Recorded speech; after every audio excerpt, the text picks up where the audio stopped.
পাঞ্জাব কিংসকে হারিয়ে দিয়ে আইপিএল 2025-এর ফাইনালে জায়গা করে নিল আরসিবি। রয়্যাল চ্যালেঞ্জার্স বেঙ্গালুরু ভাই কি খেললো!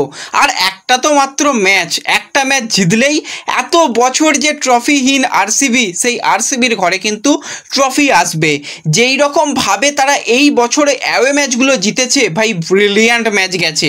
আজকেও কিন্তু অ্যাওয়ে ম্যাচই বলা চলে, কারণ পাঞ্জাবের এটা ঘরের মাঠ। তো সেই মাঠে কি খেললো আজকে আরসিবি! প্রথমে তো বোলাররা কামাল করে দিল এবং অস্ট্রেলিয়ানরা যে বড় ম্যাচে, এইসব নকআউট ম্যাচে জ্বলে ওঠে, সেটা আজকে প্রমাণ করে দিল আরও একবার জস হ্যাজালউড। আগের বছরে আমরা দেখেছিলাম মিচেল স্টার্ক, সে কিন্তু এই রকম একটা বড় ম্যাচে জ্বলে উঠেছিল, হায়দ্রাবাদকে উড়িয়ে দিয়েছিল। আজকে আমরা দেখলাম হ্যাজালউড 3 ওভার একটা বল করেছে, মাত্র 21 রান দিয়ে বড় 3টে উইকেট তুলে নিয়েছে। এছাড়া ইয়াশ দয়াল, সেও কিন্তু 4 ওভারে মাত্র 26 রান দিয়ে গুরুত্বপূর্ণ 2টো উইকেট। ভুবনেশ্বর কুমার একটা উইকেট পেয়েছে। আর শ্রেয়াস শর্মা ভাই কি বল করছিল! পাঞ্জাবের কেউ বল বুঝতেই পারছিল না। প্রথম ওভারে এসেই 2টো বড় উইকেট, 3 ওভারে মাত্র 17 রান দিয়ে গুরুত্বপূর্ণ 3টে বড় উইকেট তুলে নিল। আর এই শ্রেয়াস শর্মাকে তৈরি করলো কেকেআর, ফল পাচ্ছে কিন্তু এখন আরসিবি। এটাই হচ্ছে কেকেআর ম্যানেজমেন্টের বোকামো, ভালো প্লেয়ারদের ধরে রাখতে পারে না। তো বোলিংয়ে তো দুর্দান্ত বোলিং হয়েছে। একমাত্র ব্যাটসম্যান হিসাবে কিন্তু মার্কাস স্টোয়নিস, সে 17 বলে 26 রানের একটা ছোট্ট ইনিংস খেলেছে।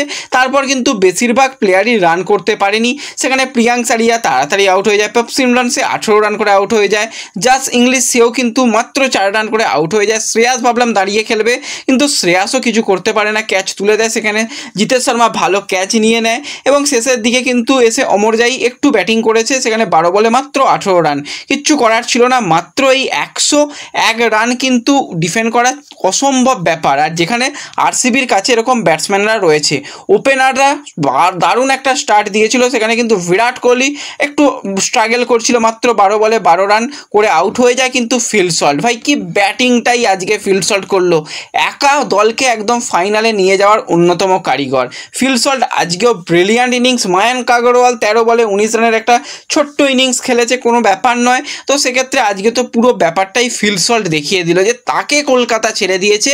যে লাস্ট ইয়ার যেরকম ভালো উইকেট কিপিং করেছিল, যেরকম ভালো ওপেনিংয়ে একটা দারুণ স্টার্ট দিচ্ছিল, এবং তার কিন্তু বিশাল অবদান ছিল কলকাতা দলকে ফাইনালে তোলার পিছনে, যেরকমভাবে পুরো টুর্নামেন্টে খেলেছিল, সেই ফিল সল্টকে কলকাতা ছেড়ে দিয়ে রেখেছিল কাকে? রামানদীপকে।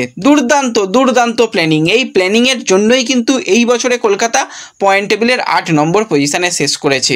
আর আরসিবি তো দারুণ আজকে খেলেছে, ব্যাটিং বলো বোলিং বলো কোনো ব্যাপার নয়। তারা কিন্তু সরাসরি এবার চলে যাবে নরেন্দ্র মোদী স্টেডিয়ামে। তারা কিন্তু প্রথম দল হিসাবে ফাইনালে কোয়ালিফাই করলো। পাঞ্জাব কিন্তু তারা এখন ছিটকে যাচ্ছে না, তারা কিন্তু অপেক্ষা করবে। এলিমিনেটর 1-এ যে দল জিতবে তাদের মুখোমুখি কিন্তু পাঞ্জাব হবে। এই টপ 2-এ থাকলে এটাই বড় সুযোগ থাকে যে আরও একটা সুযোগ পাওয়া যায়। তো আরসিবির সামনে শুধুমাত্র আর একটা ম্যাচটা অ্যাওয়ে ম্যাচ হিসাবেই ভাবতে হবে যে ভাই আমরা অ্যাওয়ে ম্যাচ খেলতে এসেছি, এবছরে আমরা অ্যাওয়ে ম্যাচে প্রত্যেকটা ম্যাচ জিতেছি, আজকেও আমরা অ্যাওয়ে ম্যাচ জিতবো। জিতে গিয়ে কিন্তু আমরা প্রথমবারের জন্য ট্রফি তুলব। তো 8 উইকেটে বড় জয়। সেখানে কিন্তু একটা 56 রানের বিধ্বংসী ইনিংস 27 বলে খেললো ফিল সল্ট। আর এই ফিল সল্ট এই শ্রেয়াসের মতন প্লেয়ারদের ছেড়ে দিয়ে 24 কোটি দিয়ে ভেঙ্কটেশকে ধরে রাখা, এইগুলোই হচ্ছে চরম বোকামো। তো আরসিবি ফ্যানরা কতটা খুশি হয়েছো কমেন্টে জানিও, আর ভিডিও সকল আরসিবি ফ্যানেদের সঙ্গে একটু শেয়ার করে দিও। দেখা হবে পরবর্তী ভিডিওতে। ধন্যবাদ।